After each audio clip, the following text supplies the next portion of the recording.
The following video and stereotypes therein are not meant to offend nor represent any actual person living or dead. Open up, it's the grammar police. Well, hello there. Well, hi, Police Officer Joe. It's good to see you again. Today I want to talk about indefinite articles. You mean like a and an, right? Why, that's right. Let's get started. Rule number 1. A and an are used with professions.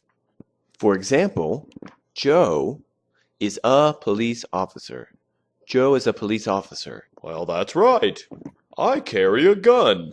And you wear a badge, don't you? Which brings us to rule number 2. A and an are used with singular count nouns.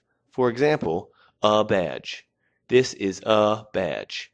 This is a badge. Hi again. I have an important job. Yes, we know, Officer Joe, and we know you try very hard, too. Let's talk about rule number 3. We use a and an with generic nouns. These are generalizations about categories of things. For example, a badge identifies a member of an organization. In this case, a badge, a member, and an organization are not specific nouns. They just exist in the category of badges, members, and organizations. They are just in that concept. They are not real. Yes, that's how we know police officers have important jobs and that they can carry guns. Whoa! You almost hit me! Be careful! What Joe wants to say is that we can use plural nouns like this as well. We can make generalizations with plural nouns. So, just as with singular generalizations, a badge identifies a member of an organization, a badge identifies a member of an organization, we can also use plurals with generalizations, which is actually more common. Badges identify members of organizations. Badges identify members of organizations. So we can say a police officer wears a badge, or more commonly, police officers wear badges. And they carry guns. Freedom. Yes, Joe, that's right, freedom.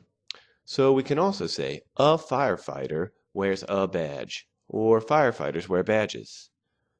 Or we can also say a security guard also wears a badge, or security guards also wear badges. Rule number 5. A and an can be used like per when we're talking about for frequency or for rate. For example, per day becomes a day, and per hour becomes an hour. Let's illustrate this with another example. These two officers eat 8 donuts a day. They eat 8 donuts a day. The one on the right, Hey, that's my partner. Police Officer Joe's partner, on the right, can run at a top speed of 12 kilometers an hour. Therefore, he catches a total of 0 criminals a year. Let's review. He eats 8 donuts a day. He can run 12 kilometers an hour. Therefore, he catches 0 criminals a year. Rule number 6. We use a and an to introduce a noun in a story. The second time, we use the. Listen to a story about Joe's partner, and let's pretend that we haven't met him yet. Yesterday, an officer was eating a donut. Suddenly, a monster donut appeared. The monster donut wanted to eat the officer. So, the officer threw the half-eaten donut at the monster.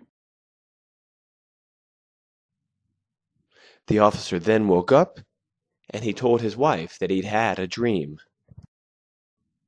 After hearing about the dream, She told him that he should see a psychiatrist. Again, yesterday an officer was eating a donut. Suddenly a monster donut appeared.